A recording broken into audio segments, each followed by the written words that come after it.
Hey y'all, my name is Nat. I hope you're having a terrific day today, and for this video we are doing the frustrating book tag.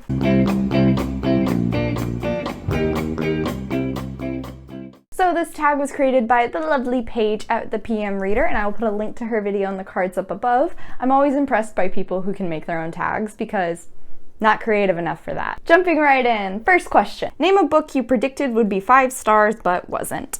For this one, I'm going to go with The Devil in the White City by Eric Larson. This is about H.H. Holmes, the famous serial killer from Chicago. Actually bought this while I was in Chicago. As I've spoken about before, I'm a big true crime fan, so naturally I went into this hearing it was a fascinating read about H.H. Holmes and his murder hotel. And while yes, it did have some of those things in it, this story is actually split between a perspective focusing on H.H. Holmes as well as this other man who was in charge of the World's Fair in Chicago at the same time. But unfortunately, it definitely leans heavily towards the man who is not H.H. Holmes. So while I went into this expecting an amazing true crime story about a fascinating serial killer, I did not get that.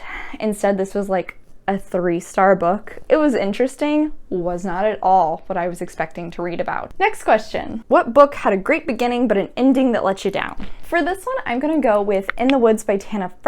I was so excited to finally dive into the Dublin Murder Squad series. I'd heard lots of good things about this, and once I started the book, I was like, heck yeah, here we go. 2 possible cases that may be intertwined but span like 30 years. That's awesome. Minor spoiler alert, I suppose. The ending was unfortunate because one of the cases was completely unresolved, and the main character ended up becoming so annoying and aggravating, and it was very hard to believe he was a seasoned police officer.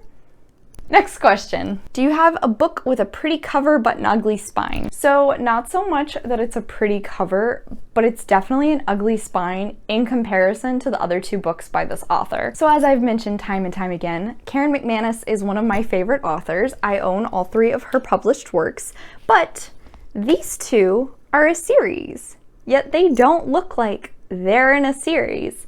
These 2 are not a series, and they look like they are. It's so annoying to me. Not to say that One of Us is Next isn't a nice cover, and it actually fits with the other 2 fairly well, but the spines are completely different, and anytime I see it on my shelves, it annoys the heck out of me. Next question. Do you have a book series that doesn't match? Maybe some are paperbacks and some are hardcover, or maybe the cover designs were changed halfway through the series.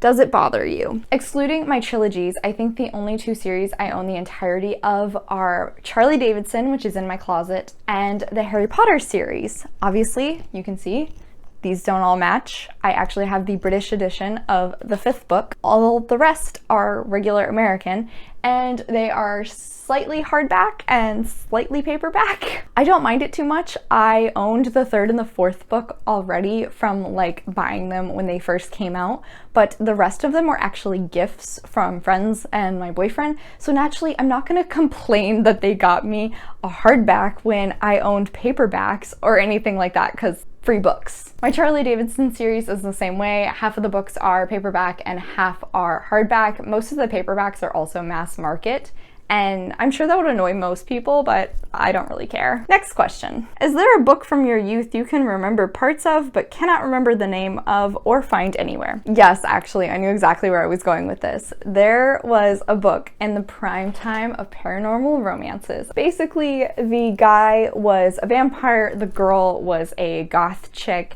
and they were falling in love.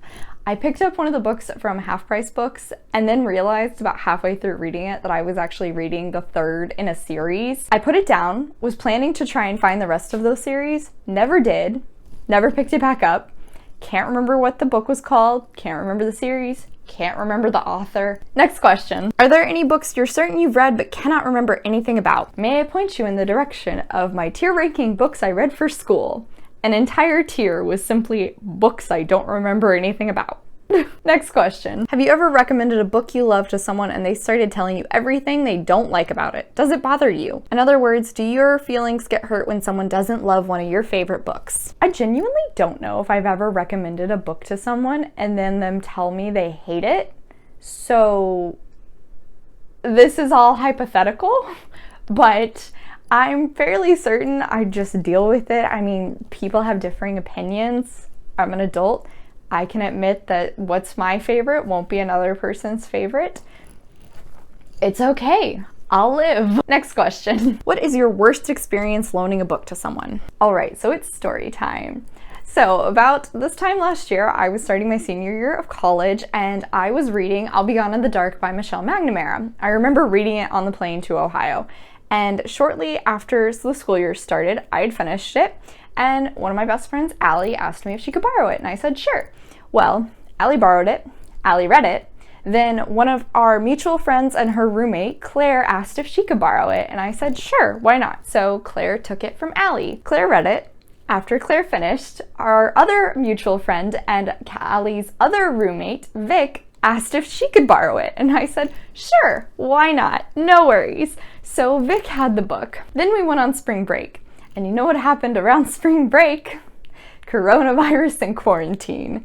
So I never went back to school, I never got to see Vic, I never got my book back, and Vic lives in Puerto Rico, whereas I live in Texas. So don't know if I'm ever getting that back. Next question. Show me some of your impulse buys that you've never read. You know the ones you bought at midnight while online shopping, or when you were walking through a bookstore and the magic of all books made you grab a few too many.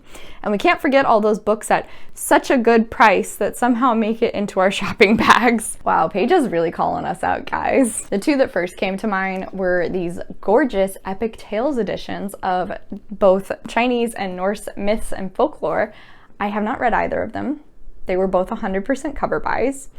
I'm woman enough to admit it. The other one that I forgot to get down was actually Turtles All the Way Down by John Green.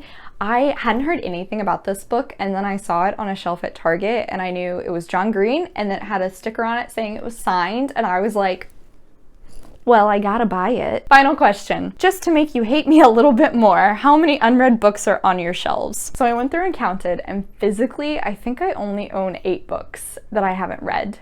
But that's because I usually only buy books after I've read them and I know I really love them to try and save some money.